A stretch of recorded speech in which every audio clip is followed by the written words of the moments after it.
Halo teman-teman, balik lagi dengan saya Irianto Petrus. Kali ini kita akan bahas satu saham yang bergerak di bidang penjualan gas ya, milik negara yaitu PGN dengan kode saham Pegas. Dan mungkin buat teman-teman yang masih baru pertama kali atau belum mengenal secara lengkap saham yang satu ini ada sedikit reviewnya ya mengenai shareholdernya, yaitu 57% dimiliki oleh Pertamina, sedangkan 43% dari sahamnya merupakan yang beredar di publik. Kemudian, sumber dari pendapatan dari Pegas ini sendiri, 81% ini berasal dari gas komersial. Kemudian, baru sisanya misalnya 8% itu pengaliran gas, kemudian gas processing 3% dan penjualan oil and gas secara net 6%. Kemudian, kalau dilihat dari segmen revenue-nya, ya sekitar 99% ya. Kebanyakan itu perginya ke industri. Jadi, kita bisa ambil analisa bahwa saham ini sangat bergantung dengan kondisi atau produktivitas dari industri ya. Karena 1%-nya mungkin ya pergi ke rumah tangga, kemudian SPBG, dan komersial lainnya. Jadi benar-benar mungkin kalau kita menganalisa kondisi atau menganalisa apa yang akan terjadi dari saham ini, sebenarnya kita bisa berfokus dengan apa yang akan terjadi di industri secara umum, gitu ya. Oke, itu sedikit dari latar belakang saham ini. Bagaimana kelengkapannya?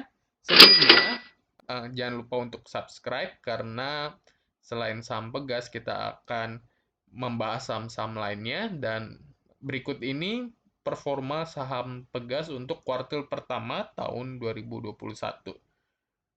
Yang pertama, kita akan lihat dari pertumbuhannya ya. Jadi dilihat dari 2020 ke 2021 ternyata asetnya mengalami penurunan. Penurunan ini akibat dari total utang yang menurun dan total ekuitas yang menurun. Dan di sini saya ya sebagai investor mungkin yang cukup membuat tidak nyaman adalah penurunan aset ini. Kita harus mengetahui nih aset ini berkurangnya atau aset mana sih yang direlakan oleh perusahaan untuk mengalami penurunan. Kemudian yang harus diperhatikan kemudian menurut saya adalah ekuitasnya. Karena kan kalau kita lihat ekuitas itu ada komponen retain earning atau pendapatan yang ditahan dan ini kita inginnya istilahnya selalu bertambah ya sebagai investor. Jadi dia menumpuk gitu ya. Dan itu akan menyebabkan tren yang meningkat, namun kenyataannya menurun. Jadi kita akan analisa sedikit lebih dalam. Pertama dari mungkin dari asetnya ya. Di sini kalau kita lihat yang kelompok sebelah kiri ini adalah kelompok aset lancar, kemudian yang kanan ini aset tetap. Untuk aset lancar biasanya memang cenderung lebih berfluktuatif gitu ya. Sedangkan untuk aset tetap kita inginnya lebih banyak dari tahun ke tahun. Dan kalau kita lihat di sini memang aset tetapnya yang garis ini nilainya cukup stabil. Meskipun komponen dari investasinya menurun, namun secara total aset tetap yang dimiliki oleh perusahaan nilainya cukup stabil dari tahun 2020 di sini, sedangkan 2021 di sini. Nah, berarti perubahan dari aset yang menurun itu bukan di aset tetap ya, tapi lebih ke arah aset lancar. Dan di sini memang terlihat nih yang garis ini bahwa tahun 2020 ke 2021 kuartal pertama asetnya mengalami penurunan. Dan kalau kita pecah komponen-komponennya, ternyata memang yang mengalami penurunan jumlah adalah jumlah piutang maupun kas dan setara kas. Dan ini akan menjadi pertimbangan kita berikutnya apakah perusahaan memiliki kas yang cukup untuk memenuhi kewajiban yang diperlukan oleh perusahaan. Jadi so far kalau menurut saya cukup nyaman karena perubahan dari asetnya ternyata lebih banyak di aset lancar ya. Lalu bagaimana dengan total ekuitasnya? Nah, di sini kita bisa melihat perbandingannya untuk kuartil pertama 2021 dibandingkan dengan kuartil pertama 2020. Dan ini satuannya agak berbeda dengan yang ada di grafik, karena di grafik sudah dikonversi ke rupiah, sedangkan dalam laporan keuangan ini masih dalam dolar ya. Kalau kita lihat tidak ada perubahan yang berarti, tidak ada perubahan sama sekali dari jumlah modal disetor dan modal disetor lainnya ya. Yang menarik perhatian mungkin di sini nih, di saldo laba ya. Di sini jumlah yang berubah itu adalah yang berubah cukup signifikan adalah yang tidak dicadangkan, di mana di tahun 2020 nilainya positif, sedangkan di 2021 nilainya negatif. Artinya saldo laba ini mungkin cukup termakan atau tergerus oleh kebutuhan-kebutuhan yang menyebabkan dia masuk ke dalam komponen dicadangkan, sedangkan mengalami kekurangan di komponen tidak dicadangkan, sehingga pada akhirnya di sini dapat kita lihat total ekuitasnya mengalami penurunan. Jadi ini sebenarnya tidak terlalu signifikan kalau menurut saya, bukan sesuatu hal yang perlu berubah drastis, dan mungkin secara objektif saya masih akan memberikan lampu merah di sini ya secara growth, karena di sini memang pertumbuhannya mengalami penurunan secara aset maupun secara ekuitas. Dan ini sedikit summary-nya.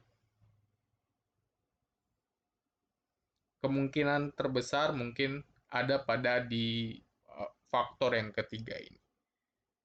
Lanjut. Dan kalau kita analisa lebih dalam dari faktor debt-nya atau utangnya, di sini total utangnya menurun dan long term debt-nya menurun, artinya memang terjadi pembayaran utang jangka panjang oleh perusahaan. Di sini kalau kita lihat long term debt-nya atau utang jangka panjangnya, jumlahnya memang cukup besar ya dibandingkan keseluruhan utangnya. 48T dibandingkan 65T, nilainya di atas 50%. Nah, komposisi ini bisa saja baik, bisa saja buruk, namun kita perlu melihat lebih dalam lagi apakah utang yang dimiliki perusahaan cukup sehat kondisinya ya dibandingkan dengan ekuitas maupun dibandingkan dengan kas yang dimiliki. Namun dengan long term debt atau utang jangka panjang yang komposisinya cukup besar, ini mungkin akan memberatkan perusahaan untuk membayar bunga yang mungkin akan menggerus dari keuntungan perusahaan. Jadi ini akan saya berikan lampu kuning terlebih dahulu. Dan berikut summary-nya.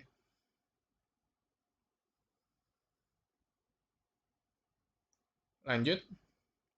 Dan ini adalah debt to equity ratio, perbandingan antara utang dibandingkan dengan ekuitas yang dimiliki perusahaan. Nilai yang menurut saya cukup aman adalah di bawah 1, namun pada kondisi tertentu di mana perusahaan membutuhkan padat modal, saya memang prefer maksimum di 1,5.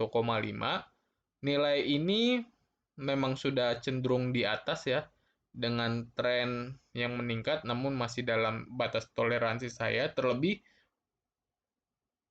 penjualan gas ini mungkin bisa disebut membutuhkan modal yang cukup besar juga. Jadi debt to equity ratio nilai seperti ini cukup membuat nyaman juga sih, masih dalam kondisi yang dapat diterima. Kemudian yang harus diperhatikan berikutnya adalah long term debt dibandingkan keseluruhan aset, nilainya stabil atau konsisten ya. Kalau kita lihat dari 5 tahun terakhir, jadi ini masih dalam batas yang menurut saya masih cukup nyaman. Saya akan memberikan lampu hijau di sini. Dan berikut ini summary-nya.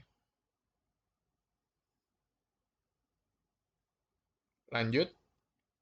Kemudian, yang penting berikutnya adalah cash ratio atau kepemilikan perusahaan terhadap uang kas dibandingkan dengan kewajiban atau utang-utang jangka pendeknya. Kalau kita lihat nilainya ini di angka 100 ya, dan saya akan sangat nyaman kalau nilainya memang lebih dari 100, dan ini masih di 108. Jadi sebenarnya masih cukup nyaman, angka yang cukup nyaman menurut saya. Sedangkan untuk aset turnover juga nilainya cukup stabil ya, walaupun lebih rendah dari tahun sebelumnya. Namun dengan uang kas yang cukup konservatif ya, kalau menurut saya ya. Jadi aman, dalam kondisi aman, dengan rasio yang sangat tinggi ini, saya akan memberikan lampu hijau di sini. Dan berikut ini summary-nya. Lanjut. Kemudian, masuk ke revenue-nya. Secara real, dari bulan Maret 2020 ke Maret 2021, ternyata perusahaan mengalami sedikit penurunan dari nilai revenue-nya. Namun, kalau di annualized, memang di tahun 2021 mengalami sedikit peningkatan. Namun ya, nilai annualized di 2021 ini memang masih dibilang tentatif ya, tergantung dengan kondisi ke depannya. Namun secara real memang mengalami sedikit penurunan, sehingga saya akan memberikan lampu kuning terlebih dahulu di sini. Dan ini sedikit summary-nya.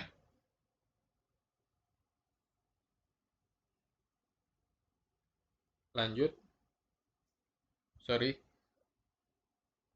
Dengan revenue atau pendapatan yang menurun, ternyata net profit-nya justru mengalami sedikit peningkatan dibandingkan tahun 2020 dari 781 ke 897. Hal ini menyebabkan dari net profit margin-nya mengalami peningkatan. Jadi, meskipun revenue-nya menurun, akibat net profit margin-nya atau perusahaan lebih efisien ya, mungkin sebutannya secara sederhana, menyebabkan net profit-nya itu meningkat dari tahun lalu. Dan ini merupakan hal yang cukup menyenangkan buat saya. Saya akan memberikan lampu hijau di sini.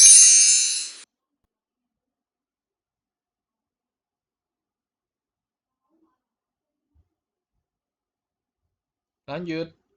Kemudian, berikutnya adalah times interest earned, yaitu berapa banyak bunga utang dapat dibayarkan menggunakan keuntungan perusahaan, dan akan lebih nyaman kalau nilainya lebih besar dari 1. Dan kalau kita lihat, baik tahun lalu maupun tahun ini ya, bulan Maret 2020 dibanding Maret 2021, nilainya tetap di atas 1. Jadi angka yang cukup nyaman, namun yang perlu diperhatikan adalah return on equity-nya terjadi peningkatan, namun secara nilai, secara value masih di angka 2%. Mungkin kalau dikalikan dengan performa tahunan ya, dikalikan dengan 4 gitu, di angka 8%, merupakan nilai yang cukup aman atau cukup nyaman, namun belum banyak bersaing jika dibandingkan dengan return yang dimiliki kalau berinvestasi di misalnya reksadana obligasi ya. Jadi ini performa yang masih cukup baik menurut saya akan memberikan lampu hijau di sini.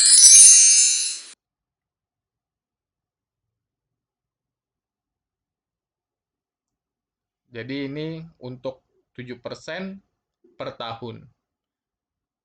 Lanjut. Nah, ini yang paling menarik adalah dengan pendekatan PBV, perhitungan saya dengan harga sekarang di 1115, harganya bisa naik sampai ke 2200-an atau naik sekitar 102,9%. Sedangkan kalau menggunakan pendekatan price to earning ratio dibandingkan average IHSG memang sudah uh, cukup lebih mahal 22%. Mana yang bisa dipercaya? Kalau menurut saya lebih baik mengandalkan PBV karena ini berdasarkan sejarah dari beberapa tahun perusahaan plus dengan adanya katalis-katalis yang sifatnya lebih representatif dengan kondisi perbaikan ekonomi karena ini merupakan akibat dari penjualan yang melemah ya dengan kondisi industri seperti yang disebutkan di awal tadi, perusahaan ini sangat bergantung dengan aktivitas industri. Jadi harga ini menurut saya cukup menarik. Saya akan memberikan lampu hijau di sini. Dan ini sedikit summary-nya. Oke, sebelum masuk ke strategi investasi, kita akan recap sedikit. Untuk growth, asetnya, justification-nya seharusnya growing, namun tadi kita dapat lihat dari tahun 2020 ke 2021 mengalami penurunan, jadi belum bisa saya checklist.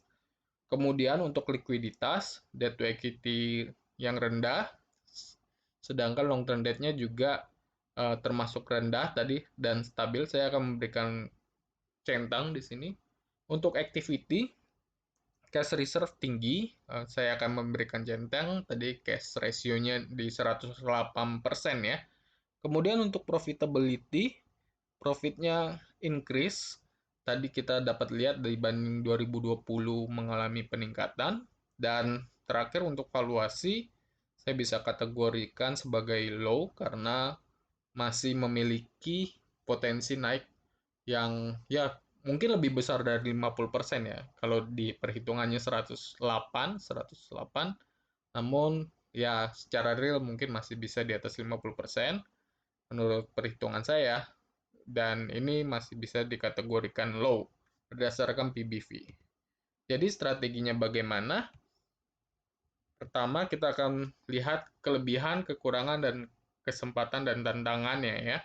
Jadi berdasarkan tadi bisa disimpulkan bahwa harga PBV-nya sudah cukup murah merupakan kelebihan yang harus diperhatikan. Kemudian untuk kekurangannya adalah return yang cukup tipis ya kalau dibandingkan tahun-tahun sebelumnya juga. Sedangkan untuk kesempatan adalah pemulihan ekonomi dan pengembangan kawasan industri ini kesempatan yang cukup besar, terlebih gas ini akan menjadi sumber energi. Di sini kita akan lihat artikelnya. Di sini PGN akan menjadi pemasok dari kawasan industri baru yang memang sedang dicanangkan oleh pemerintah. Jadi ini cukup menarik dan berikutnya adalah tantangannya adalah fluktuasi harga komoditas. Kembali lagi, gas ini adalah komoditas yang sangat dipengaruhi oleh kondisi dari ekonomi baik secara nasional maupun global. Jadi, apa yang dapat kita lakukan dan apa decision saya untuk saham ini kembali lagi diingatkan bahwa ini adalah opini pribadi, dapat berubah berdasarkan perubahan ketersediaan data dan bukan ajakan untuk melakukan apapun. Pertama untuk di skip, saya rasa saya tidak akan melakukan skip ya untuk saham ini karena secara fundamental masih cukup menarik. Untuk short term trading, saya akan centang di sini karena memang dari sektornya adalah perdagangan dari komoditas dan komoditas merupakan hal yang cukup sering dilakukan untuk trading. Kemudian untuk wait for discount, mungkin dalam kondisi pada saat video ini dibuat masih bisa dicentang ya. dalam artian kondisinya dalam keadaan downtrend, namun kembali lagi sangat perlu diperhatikan kondisi dari teknikalnya. Kemudian medium term hold saya akan centang di sini karena secara laporan keuangan terakhir masih cukup memiliki fundamental yang solid. Untuk return investing, saya juga masih centang sedikit di sini, returnnya positif dan mengalami peningkatan dari tahun 2020. Sedangkan untuk capital gain investing mungkin ini adalah yang centang saya paling besar karena memang harganya sudah cukup murah secara PBV berdasarkan perhitungan saya. Jadi itu sedikit mengenai saham Pegas ya, saham perusahaan gas negara. Kalau teman-teman ada pertanyaan atau opini yang berbeda, teman-teman bisa tulis di kolom komentar dan pastikan teman-teman untuk subscribe karena kita akan bahas saham-saham lain yang mungkin akan menarik untuk teman-teman masukkan dalam watchlist atau portofolio teman-teman. Dan teman-teman juga bisa cek dari di sini saya sudah membuat playlist yang bisa teman-teman buat, teman-teman lihat berdasarkan kuartil-kuartil terkini, yaitu pada saat ini Maret 2021. Oke, saya Irianto Petrus Binsardo, sampai jumpa di video berikutnya.